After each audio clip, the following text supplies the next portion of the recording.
So the next section we're going to talk about is payroll liability payments, okay?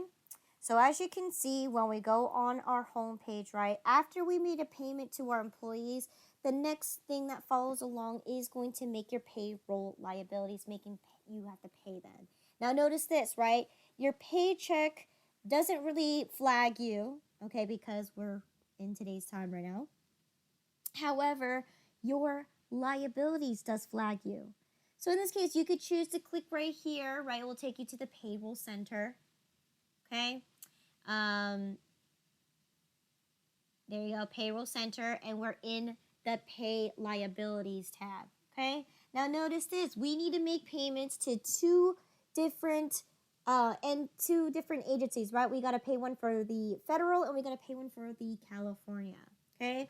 Those are all scheduled already for you. Now in this case, right, if you find a means to, if you remember last week, right, when we set up our scheduling payroll liabilities, right, we set them up as all of them to be the same exact date, right? We set them all to be paid quarterly. So in this case, right, we're reaching the end of our quarter here where we must make a payment as of December 16 of 2019. All right? So that's what it's telling me, saying that my next paycheck or my next payroll liabilities is going to be due on the 16th for the federal and for the California. Now, in this case, we've already set up our accounts, right? We know that we're going to be using the EFTPS, which is the Electronic Federal Tax Payroll System, right? And we're also going to be using the EDD, okay? So again, those two things we've already set up prior, right? That was the purpose of us going through the payroll setup, just so then we can now go ahead and make our payments. Now, in this case, it's exactly what you need to do. You have to use the pay liabilities window to pay your actual payroll liabilities, okay? Never use write a checks, okay? Now, if you use write-a checks, right, and you say you're going to make a payment through the EFTPS, right, it's going to immediately flag you down and say, hey, if you're trying to pay your liabilities, use the pay liabilities tab on your payroll center, okay? That's what it will tell you. Now, again, you can pay your liabilities, right, same exact way, is either going down here and clicking pay liabilities on your home page. You could go to employees menu and pay your liabilities that way as well. And of course, you can also do that when you're in the employee center, right? You click on the payroll center and you'd be able to click on pay liabilities. Now, that's only if you have the payroll services on. If you don't, I'll show you exactly what you have to do when you are manually doing it through the manual payroll window, right? It's going to be slightly different. You're not going to have the option to select the payroll center, okay? But in this case, right, that's all I got to do. I got to go to the payroll center and click on pay liabilities. And here I have two things I need to pay. So first, let's go ahead and take one at a time. So I'm going to make my payment to my federal taxes here. So what I'm going to do here is I'm going to click view and pay, or view/pay. So then it says right here, you must first select. Okay, that's weird because I did select it. There you go. Now it's check mark, so I'm going to go ahead and click view/pay. So then once I've done that, it's going to pop up a window right here, which looks very familiar, right? It looks like a regular check, right? I'm making a payment to the EFTPS, right, from my checking account, which, right, will tell me my account balance. And this is how much I owe. Now, in this case, right, you do want to double verify that your account numbers are correct. Now, how would you do to make sure that your federal taxes and everything that you have to pay into matches? Unfortunately, you're going to have to go through all of your employees, looking at all those numbers and adding them up manually just to ensure when you're making a payment, you're making the payment for the correct amount. For any reasons that you are off by a number because you issued out another check without following those standard procedures that I showed you earlier about making adjustments to checks, right? If you didn't edit the actual transaction, right, and you end up messing up, or you voided the transaction and then ended up having to issue a new check with new numbers in it, right, that will be a reason why your numbers are off. If you did not follow those standard procedures, then you're going to have to go back through every single person's numbers again and calculate them all over again and make sure that everything is good to go. But because if you're using the payroll services, right, it's automatically going to keep track of all the payroll information for you automatically, right? Because we talked about this, right? Every time you issue a paycheck, right? All the taxes that you were making payments to, right? All were placed into those accounts that we assigned them earlier in Thursday's class, right? We linked our federal taxes to our payroll tax expenses, okay? So all of those are all linked up. So in this case, all we got to do is verify this is the check that we're going to be writing out here. Now again, because we're using the EFTPS, that is not a check you are issuing, okay? This is an electronics federal tax payroll service. So again, you are sending this money, you're wiring money to this account. Now again, you don't actually do this through QuickBooks. Remember that, okay? If you are using the payroll services, it will do this for you automatically. But if you're doing this manually, you do have to log on to the website, to wherever that the IRS tells you to go to do your payment online. And that's how you do it, through the EFTPS, okay? You're not actually going to write a check out for $3,000 and mail it out to the government. No. Okay? So that's why we got to double verify here that we're going to make a payment for federal income tax withholdings for a total of $1186. We have a total of Medicare to be $128 and a total of Medicare for the employee, right? So in this case, Social Security is not due yet. Okay? So therefore, that's the amounts that you are paying. So why is my employee and my company separate? Because again, these two are separate for a reason. So then we know how much a employee has contributed, and we know that as a company, we matched them 100%. So that's why it's recorded separately. Okay. So once everything looks good, I can go ahead and save and close. So there you go. It didn't issue a check, okay? Make sure you do know that. Here you go. And then it pops up this right here for you. So I can go ahead and click close. I don't need to print out this check yet, okay? Because there's nothing to print out, okay? So I'm going to click close. So then what happens to my checking account now? Well, let's take a look at it. So if I go to my checking account, so I'm going to go to my home page here and go to my checking account. What you're going to see here is that instead of making writing an actual check to those payroll systems, it says here that we made a tax payment. Okay, so let me see. Here you go. Liability check. Okay, to the EFTPS for that $2,000, right? It's an EFTPS. So in this case, you don't need to print out a check. It's just, there should be no check, right? It's a EFT transfer, right? Right here. It says right here, it's a liability check. And that's why it's important that you never use the write a checks window, because you're not writing a check. You're doing an electronics funds transfer.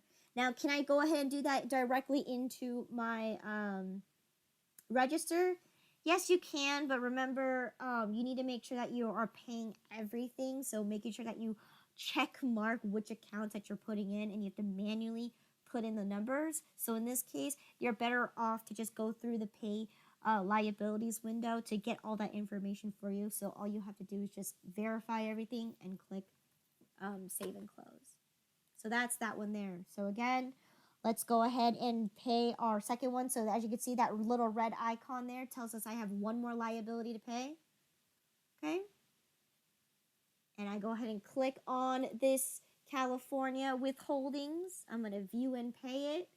Well, this time I'm paying the EDD, which is the Employment Development Department. Okay, coming out from my checking account once again, and we're going to pay for California withholdings as well as California disability. Okay, this is what I've collected for the quarter, and I can click save and close. Okay, so once again, now here's this. I'm going to go ahead and click close. So there you go. I made my liability payments already. Okay, and so then my home page will show me that I have no more liability. See, my little circle notification icon has disappeared because I have no more liabilities. So it does flag you for when the time comes that you need to make a payment. So it's very cool how QuickBooks notifies you by putting those little icons in red so you know that you have a liability payment. So in this case, no more liability payments as of today. And once again, if I go to my checking account, once again, it's going to show me that I made another liability payment to the EDD right here. Okay, EDD, which is the Employment Development Department, and I made my payment for my California taxes. Okay, simple and easy like that. All right, any questions there?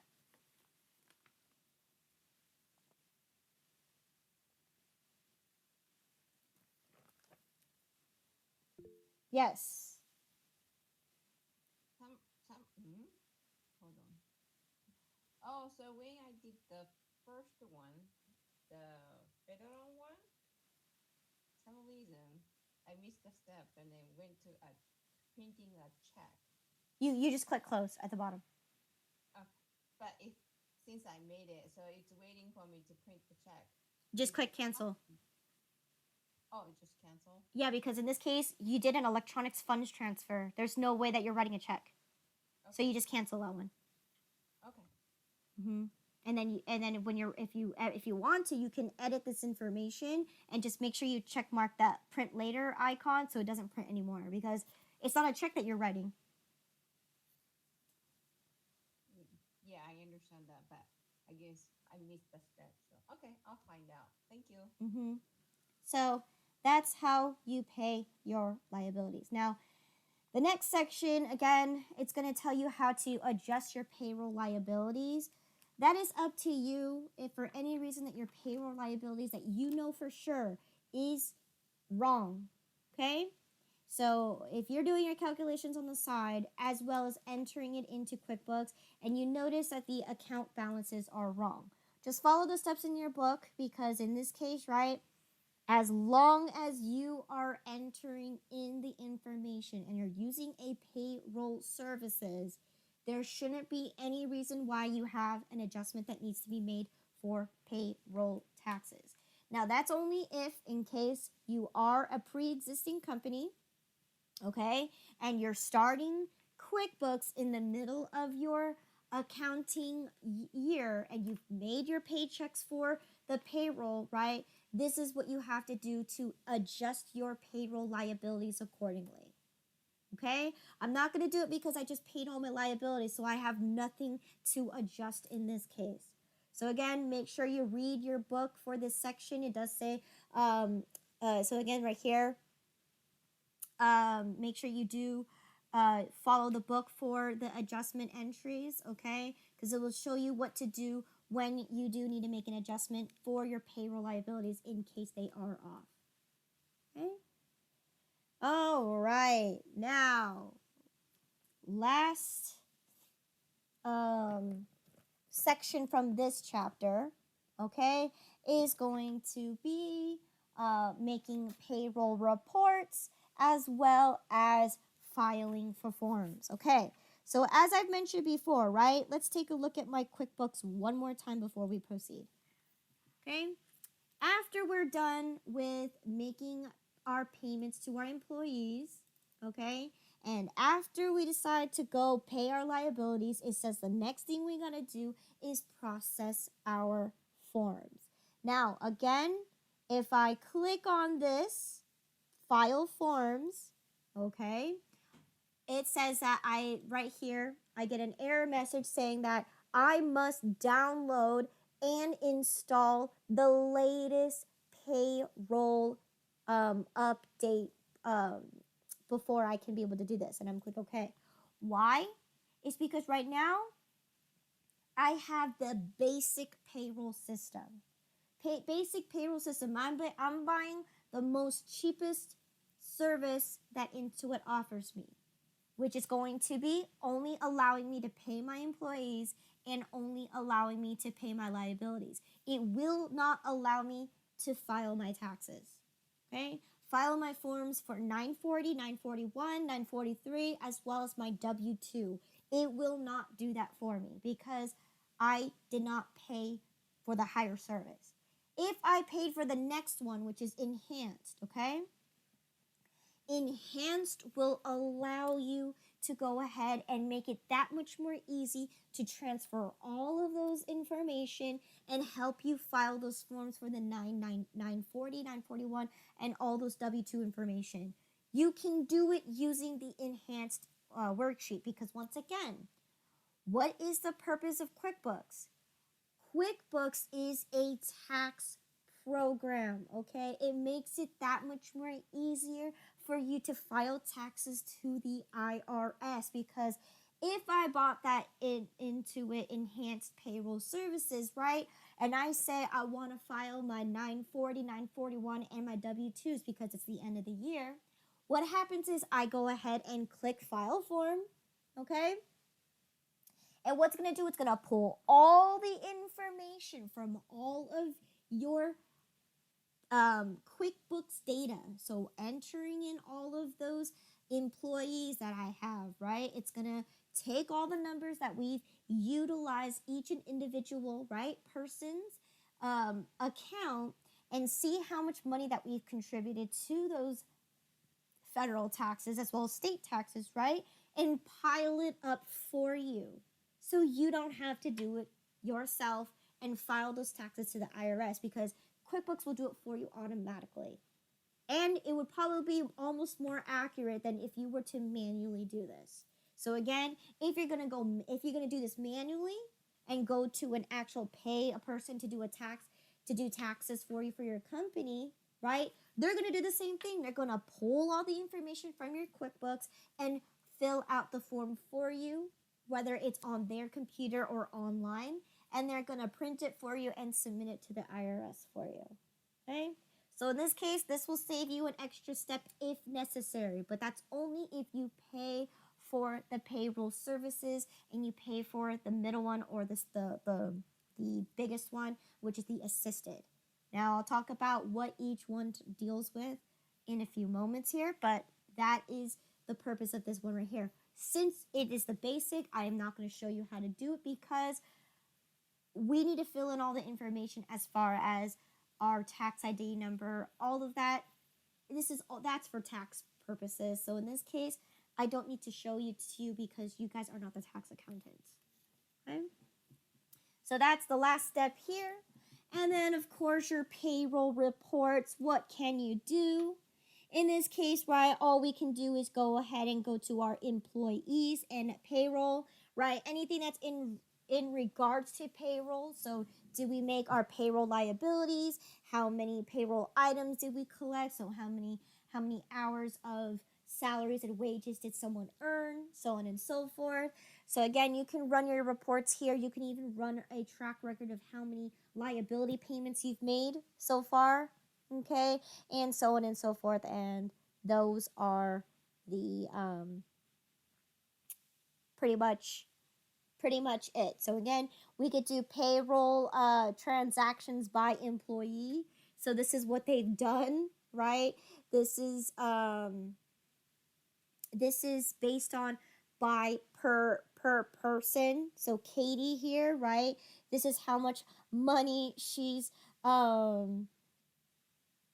contributed per paycheck, okay, and so on and so forth. So again, these are the payments I've made to these agents for the taxes. So these are my company taxes, and this is Katie's taxes, and then this is Mike's taxes. So again, a lot of information can be useful depending on what position you are and whether those information is useful to you. Okay? So any questions in regards to chapter 11?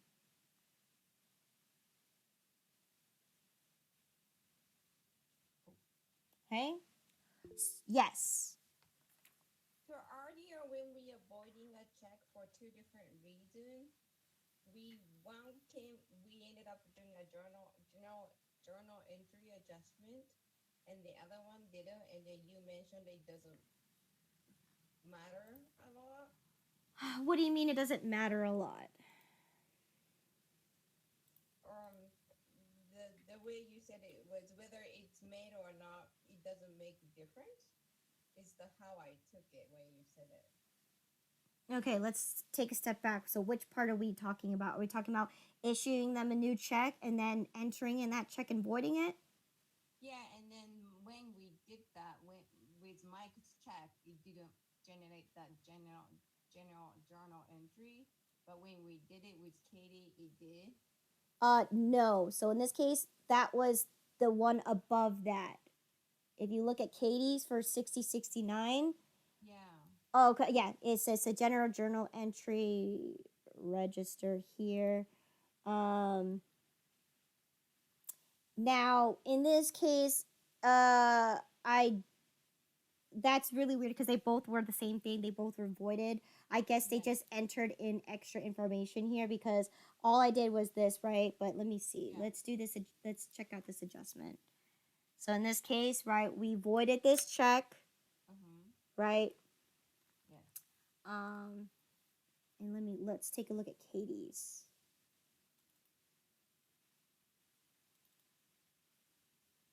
Yeah, it looks the same. They just added extra information here. Now, in this case, it says right here, a general journal entry was created on the 15th. Okay, Yeah. that's for Katie. Now, let's take a look at Mike's. Mike's does not say anything. Okay, so that is weird. It does say that, but in this case, let's actually take a look if I'm able to go into my general journal entries to see if that is what happened. So we don't talk about general journal entries until tomorrow. Yeah. Okay, but let's verify that real quick. If we did have those general journal entries made. So let's see. We have in this case it doesn't show that we have a general journal entry for December. Yep, for December 6th, for December 15th. Nope, it doesn't show that we have any. Okay.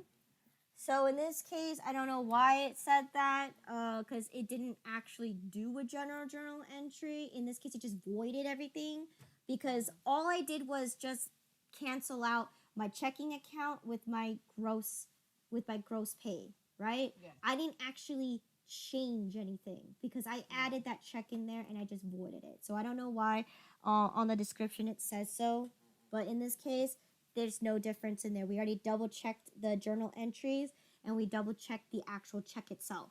Nothing is there in regards to a general journal entry was being created. Okay. So that's weird there. But at the end of the day, that we did what we did. This is the correct way to issue a new check to somebody, but also retaining that old check and actually voiding it out. Yeah. Okay? Okay. Thank you. Any other questions in regards to chapter 11?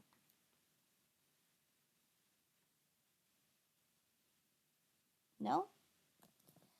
Okay, so let's go ahead and talk about what we did last Thursday, right? We were talking about manual payroll, right? How we were setting up our accounts into doing a manual payroll. So that's what we're going to take a look in real quick today is what happens if we need to do manual payroll instead of paying somebody to do the work for us. So what I'm going to do is I'm going to close the company file real quick, right?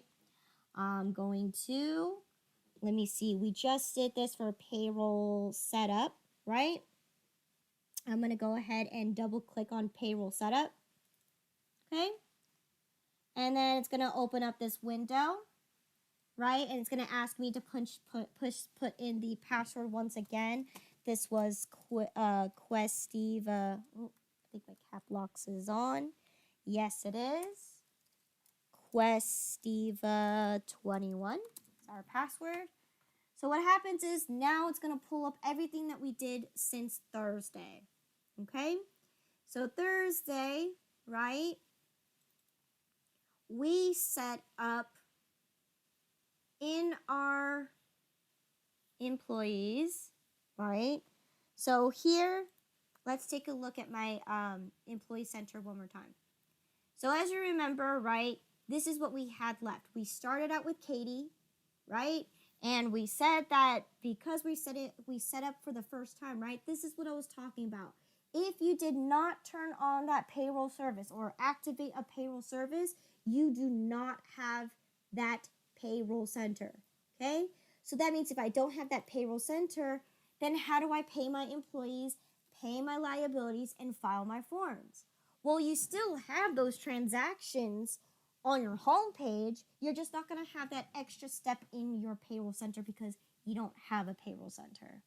So therefore, if you don't have a payroll center, then you eliminate that one extra step. So in this case, how do I pay my employees? I either pay them on my home page or I go to my employee menu and pay my employees. Straightforward, okay? We already saw on the employee center, you can't right click on them and pay the employee, right? You just have to click on one of these two options here. So before I go ahead and click on pay liabilities, right? Let's take a look at the payroll services. So if I go ahead and click on turn on payroll, it's going to give you this window that says, hey, you want to turn on payroll? Then these are the services that you can choose from. So in this case, these are the three options I was talking about earlier, right? They are monthly subscriptions, okay? Or you can pay for a whole year. Now you have the basic, which is, it's not free, but it's definitely cheaper, right? And you have the enhanced version and the assisted version. So again, now why are there three sections for this? Well, it also depends on how many employees that you have, right? If you're only going to process 2 employees, then the basic one is all you need, right? But if you're like a big corporation like Walmart that has billions of employees, think about it. How many numbers do you need to crunch? And how long is it going to take you to file your forms? So that's why they recommend that you go with assisted if you are a larger type of company. Now, as you can see, this obnoxious window says right here, chat to talk to somebody so you can get some more information.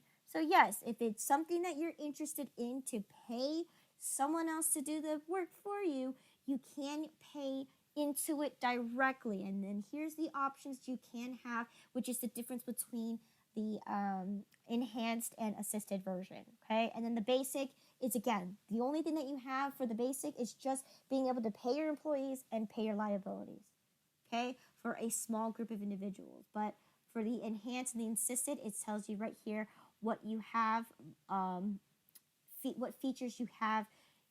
That's the difference between them, okay? So that's that there. Now, again, you could also choose to go to your employees right here on the menu and be able to turn on payroll. So again, you'd be able to do that by clicking payroll service options, and that will take you to the same exact window I just showed you. Now that is if you choose to use a payroll system, okay? Now, Intuit's not the only company you can use to use payroll services, right? You can also use any other company out there that's their specialty is payroll, right? There are companies out there that specialize in payroll. So you can pay them if it's cheaper than into it, then go ahead and pay a separate payroll services to do all this work for you. Okay? So now that I talked about the payroll services, right? How do I activate manual payroll? So right now, I currently don't have any kind of payroll going on. Okay? Because when I was setting up my Windows, right, I was setting up all of my payroll items. Okay? So here we go. That's what I spent last Thursday was to set up my payroll. Okay? So how do I activate my payroll services?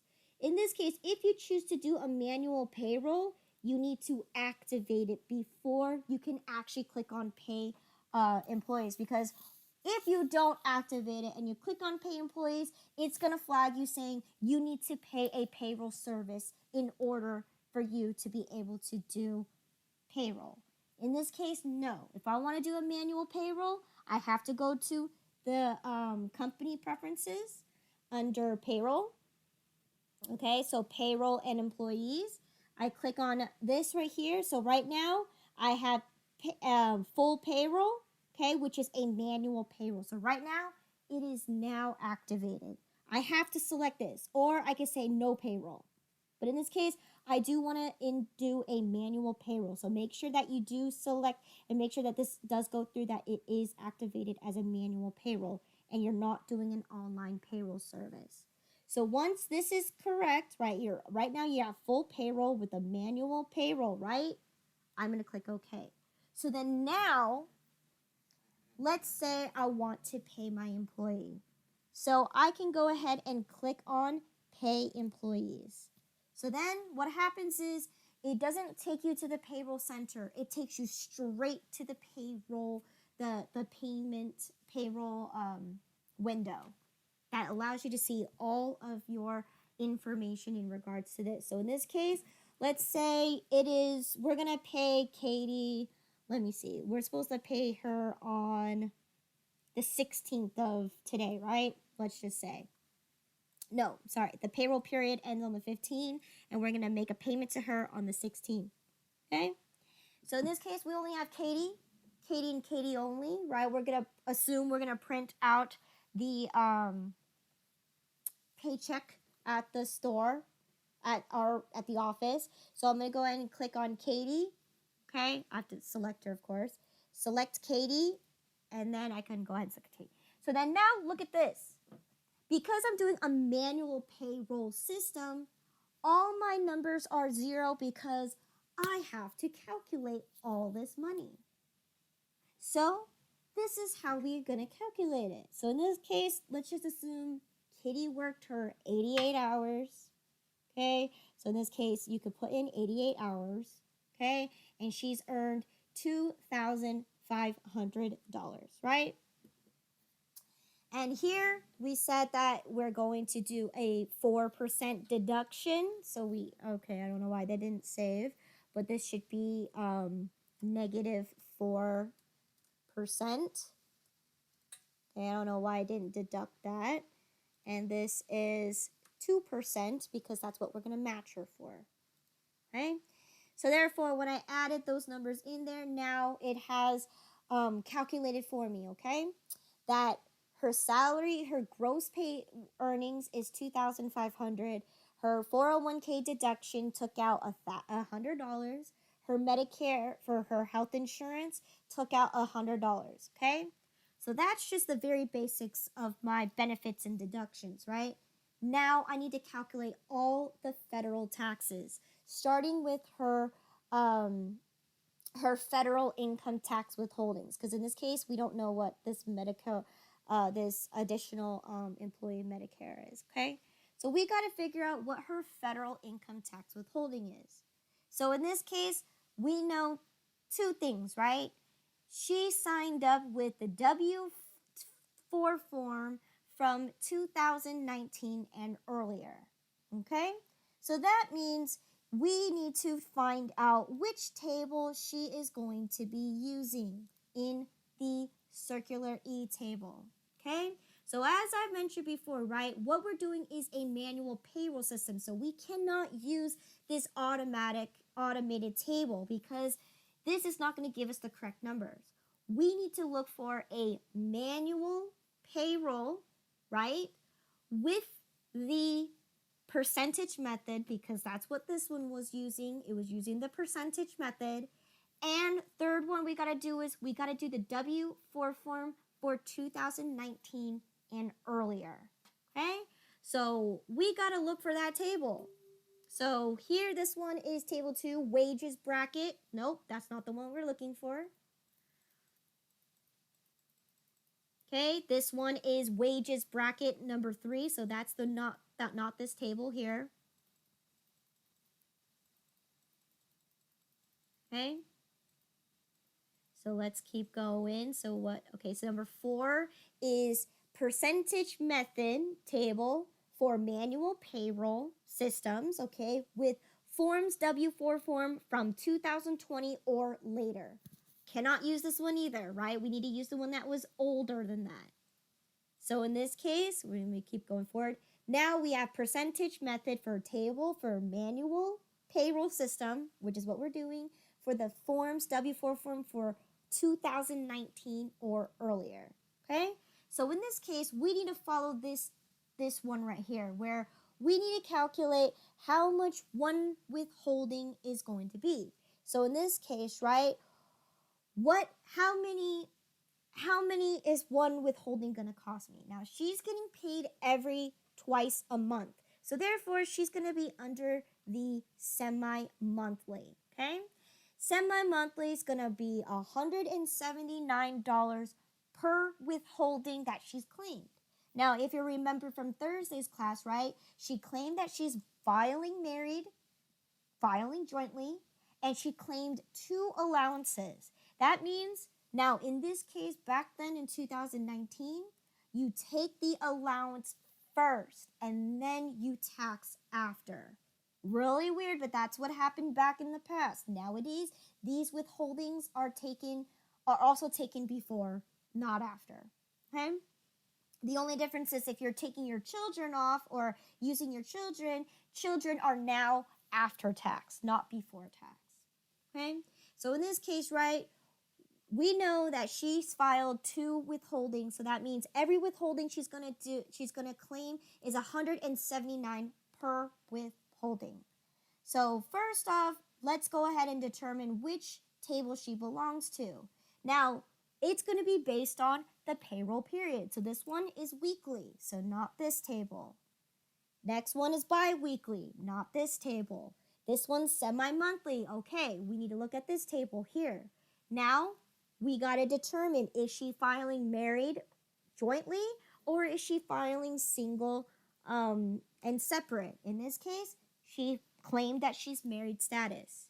So in this case, we're going to focus on this table right here. Okay?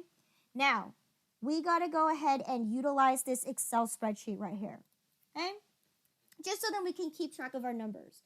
So we know that we're making a payment we know that it's going to be paid on May 16, okay? We know that the employee's name is going to be Katie, right? We're doing Katie Reynolds paycheck, okay?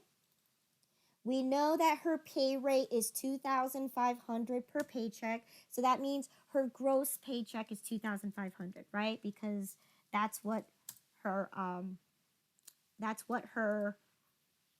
salaries is. That means every paycheck she's going to earn is $2,500. Okay? So we know that for a fact that it's going to be $2,500. Now, when we're looking at our federal taxes, right? The status she chose was married. Okay? She claimed 2 withholdings. So therefore, what is her withholdings amount? It's $179, which is going to be the number of withholdings per paycheck. So in this case, we saw from our table that it was $179 per paycheck, right? Now in this case, per withholding, so in this case, she claimed 2. So that means her total withholdings is $358. So that's going to go against her paycheck. So that means this $2,142 is going to be subject to federal taxes. So that's how withholdings work for the 2019 and prior is you're going to deduct a certain amount from the person's paycheck to not be taxed. So then now the available is going to be $2,142. So now this is where we need to go and refer to our circular E table.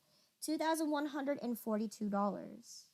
Okay, so circular E table, right? We establish we're making semi-monthly payments. She filed as married status. So in this case, how much did she earn?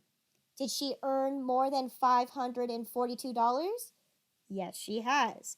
Did she earn more than $398? Yes, she has. Did she earn more than $4,000? No, she hasn't. So in this case, we're looking into this row right here where she's earned $1,398. However, she earned less than $4,023. So therefore, if I follow this bracket along, she's going to get charged $85.60 automatically by the government. The government takes this away no matter how much money she makes, okay? She's going to be subject to 12% tax for every dollar over that she's earned over $1,398.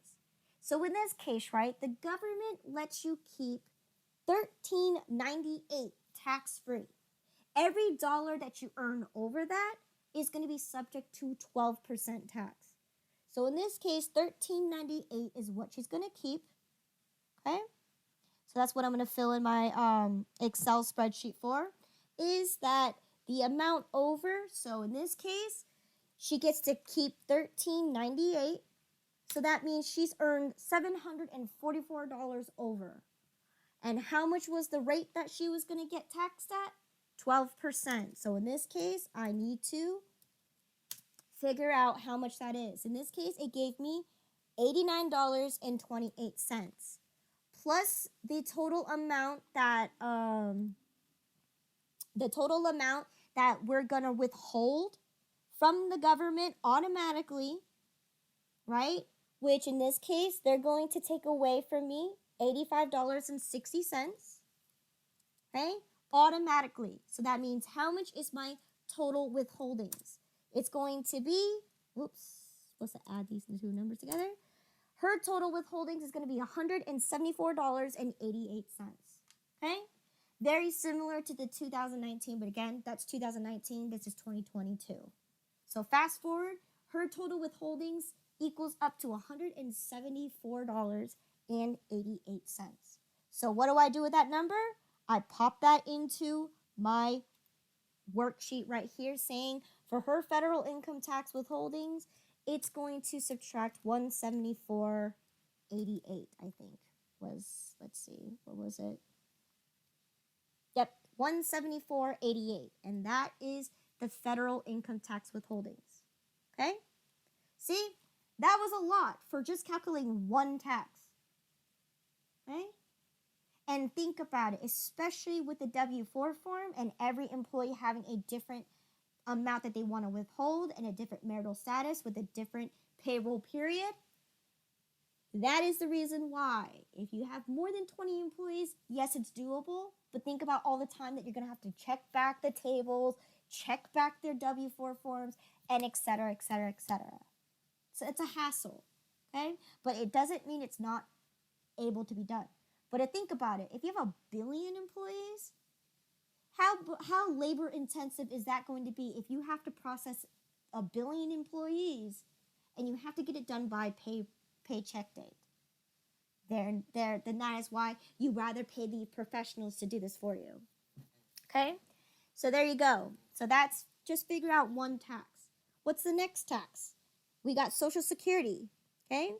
Social Security is going to be based off of your gross earnings, okay, of $2,500, okay, because that's what she earned, multiplied by 6.2%, okay? Where does this number come from? It is a standard number that's going to be written on the actual federal tax, the FICA tax, so Federal Insurance Contribution Act, if you read the actual publication 15, not the T, okay, the T is just the tax table. If you actually read the publication 15, it will tell you that the Federal Insurance Contribution Act for Social Security is 6.2% and Medicare is 1.45%. So these numbers are already predetermined, and it's based on the gross earnings of this person. So in this case, Katie earned a total of $2,500. I put a negative here because it is going to be taken away from her paycheck. Okay, so again, it's going to be 6.2%. So if I go ahead and enter that in there you go, $155, which that's correct, right? What about Social Security, or what about Medicare? Like I said, Medicare is going to be based on the gross earnings once again. And this time it's going to be 1.45% of the paycheck. Okay? So in this case, right, gives me $36.25, which is correct. Now in this case, I don't know what the California taxes are, so in this case, I'm just going to ignore that. I don't know what it is. But at the end of the day, here, after subtracting all of those federal payments, right, then the check is going to be written out for $19.33. Okay? I don't know how much the California tax is, so I'm not going to bother with it. But that's how you're going to do the manual payroll for just the employee. That's just the employee. Now, once we're done with the employee, we need to now figure out what we as a company have to pay for having Katie as employee. So that's where this section down below here is what we're going to be looking into. So, match 401k, right? We already put it in that we're going to match her for 2%. So this one already calculated for me for $50. Now, in this case, California unemployment, it depends on the state. Now, if you actually go ahead and look into this, right, any business that's a brand new business is going to be automatically subject to a 3%. So that's what we teach in class, is that we're going to use the 3% because it's an easy number, okay? It's also going to have the same criteria. How much do you owe the state? How many employees do you have? How much money are you collecting at the end of the day? All right? So in this case, since I'm going to assume that we're a new business, because obviously we're paying our employees for the first time. So in this case, I'm going to choose the 3%. And it's going to be based off of, once again, the gross earnings. So 2,500 times 0.3% is going to give me $75. Okay? Now, next one is Social Security. So we said, right, we already calculated that right here in the employee side. So in this case, we're going to charge $36.25 Social Security for $155, right? 6.2% of the gross earnings. And then the Medicare, right, is $36.25. And then FUTA, okay? This also depends, again, how big your company is, how much tax money you're collecting. So in this case, right, in our class, we learned to use 6%. We're going to just do it the highest percentage because that's how much we're just going to assume the federal income taxes or the federal unemployment taxes. So in this case, the federal is also in regards to the gross earnings. So 6% is what we claim. So therefore, we're going to get charged $150. So now, that is doing the employee and the employer section. And that is just one person. Now, how long did that take? Okay, since I know what I'm doing, it took me probably 10 to 15 minutes. But if you're doing this for every single person and you have 1 billion employees, how long is it going to take if every person is 15 minutes? Okay? Right. It's going to take you a long time to process every single paycheck.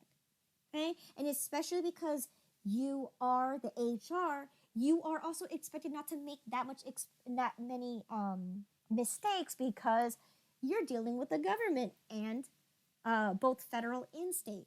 That you have to make sure that those numbers are calculated correctly. Those are the correct numbers that you're using, the correct table that you're using, because if one of these days you do file your taxes at the end of the year and you mistakenly entered in the wrong amount for the federal income tax withholdings, you might have to end up paying extra money to the federal because you might have added the wrong amount to the total federal income taxes.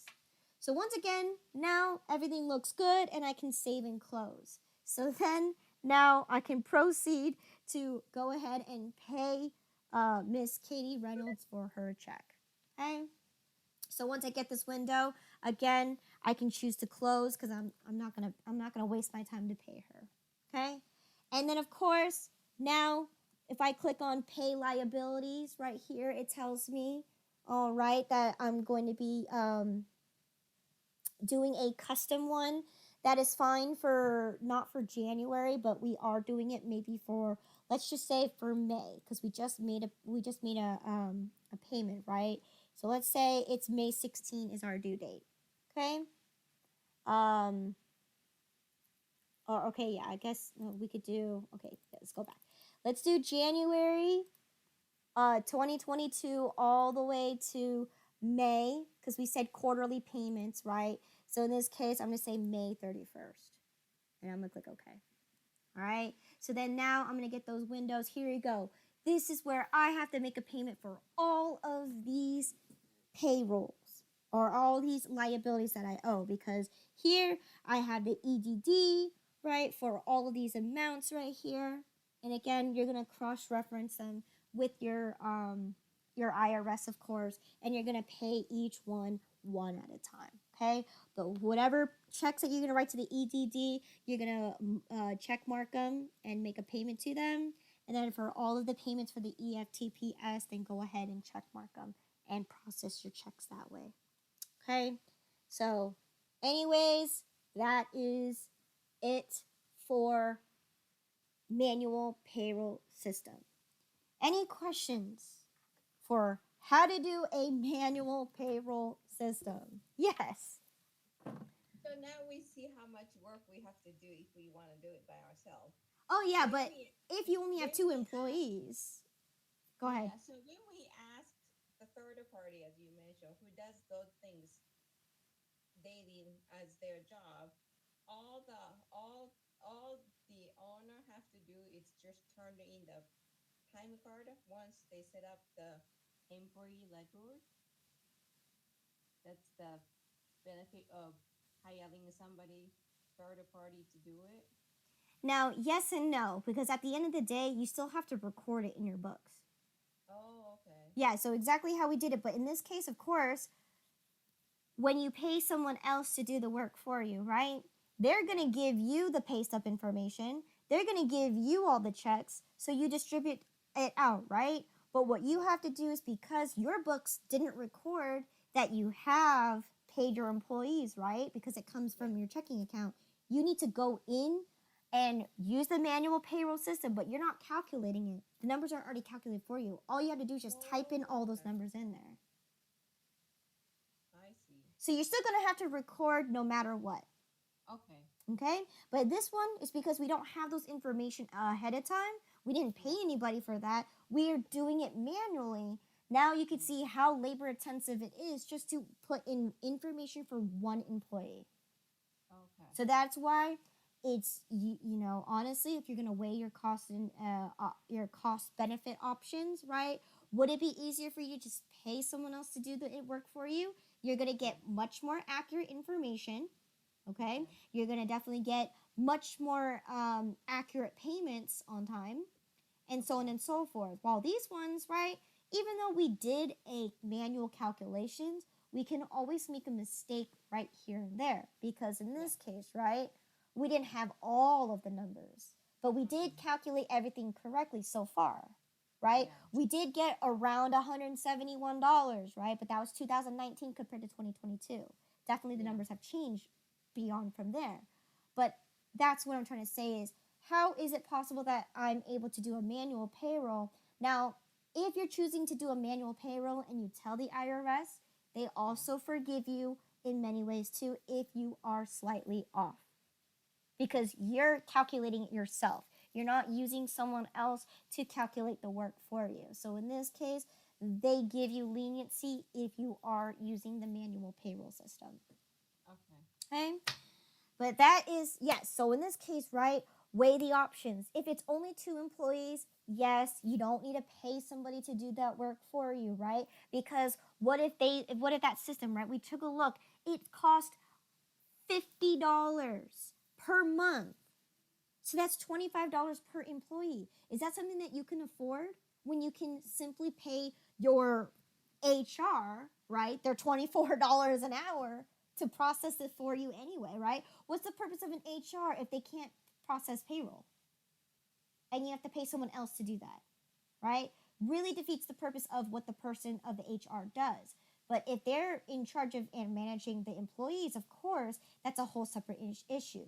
But if it's something like you have 20 employees, right? That's where you can be like, that's too much work for an HR to do. If you have 100 employees, that's for surely way too much work for an HR to do. Okay? So again, you want to weigh out your options for the cost and benefit. Is it worth it to pay for someone else to process the payroll for you?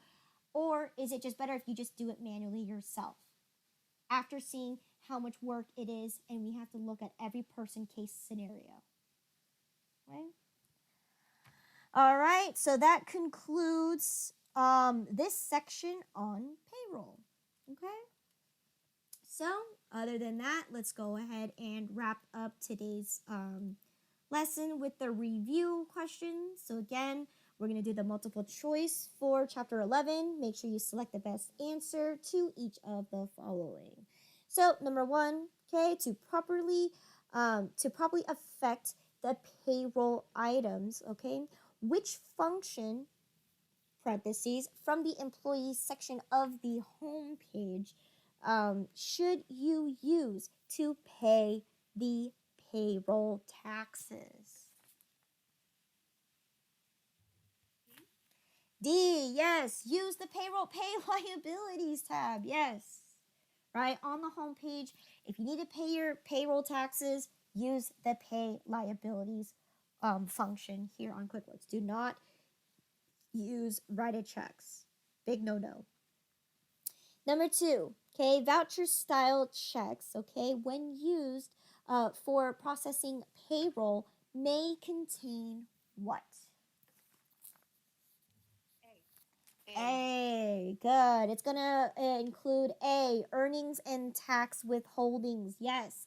So again, using voucher style is going to have your pay stub information, which is going to include all of the year-to-date federal taxes that each individual person has paid into. Okay. So is it going to have company taxes? No. Right? That's not what it's not taken away from the person's paycheck. So the employee does not need to know how much the company's paying. C says federal filing status. Okay, so in this case, the strange thing is, yes, it does mention this. I don't know if you ever seen a pay stub information. It does at the top of the window tell you your filing status. It tells you whether you filed as single or married. So in this case, C is actually something that does appear. Okay. But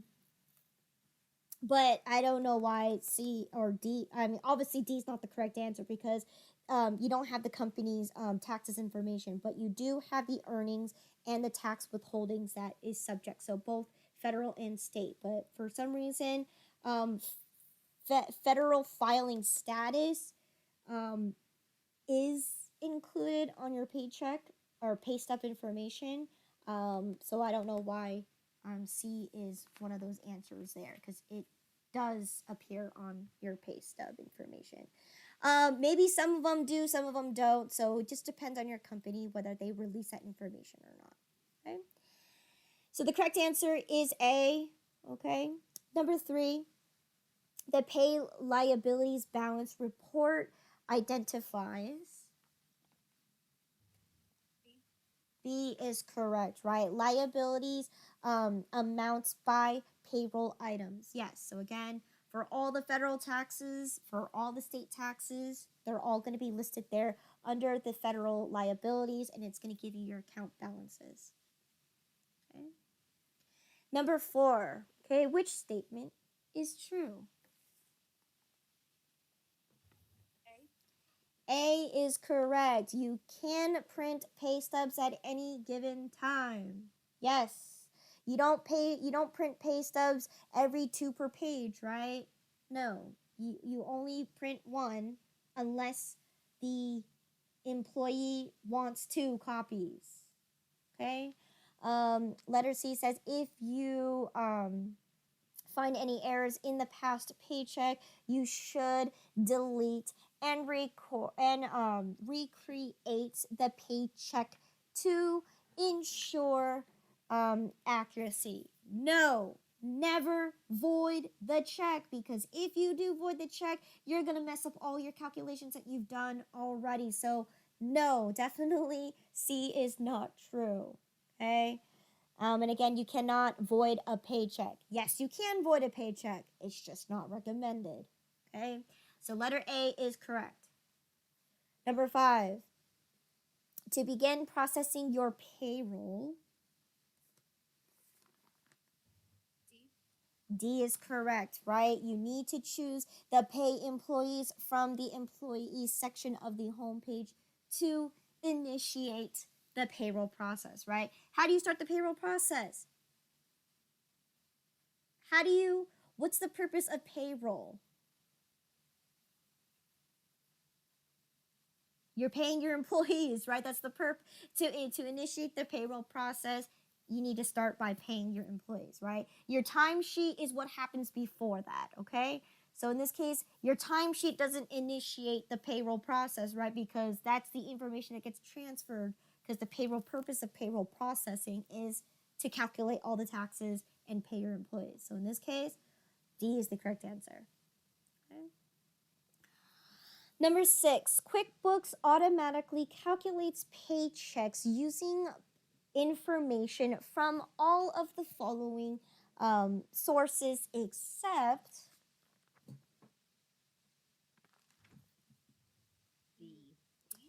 D, the employee's expense report. Yes. Okay. Now in this case, right, what does an employee's report have to do with actually processing payroll? Nothing, right? Because this report happens afterwards. So in this case, no information from the payroll expense report is necessary to create the paychecks and payroll information. Okay. Number 7, okay, with a standard QuickBooks payroll subscription, okay, which form cannot be printed directly from QuickBooks? Boy. I'm guessing 940.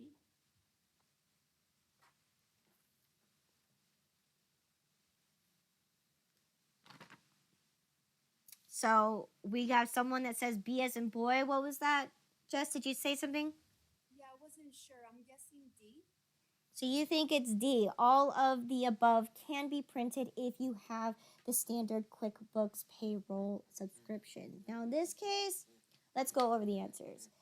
Letter A, do you get the state payroll tax forms from most states?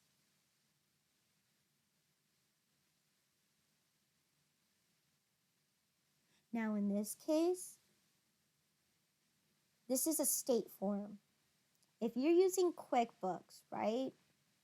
Now, most cases, state forms are what you have to find on your own because it depends on what state you are doing your business in.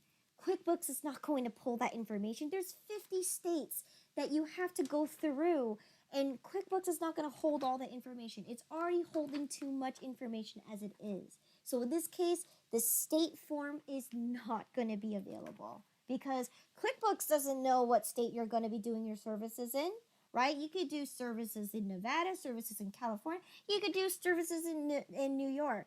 And QuickBooks is not going to know where you're going to get those forms. But what you need to do is you need to know where to get those forms for the state taxes that you have to pay.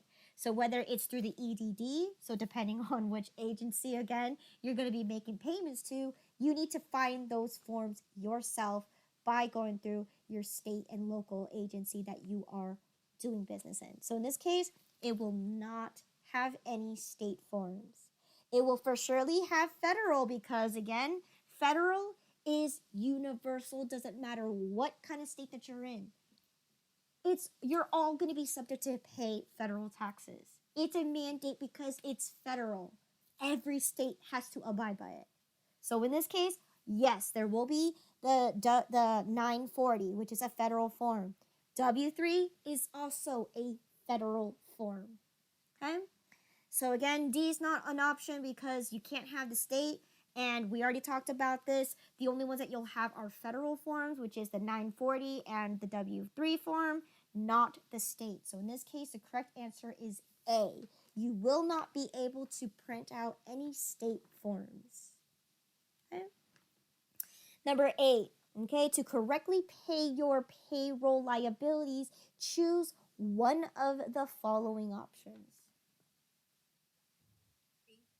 B as in boy is correct. You're going to use the pay schedule liabilities section of the payroll center.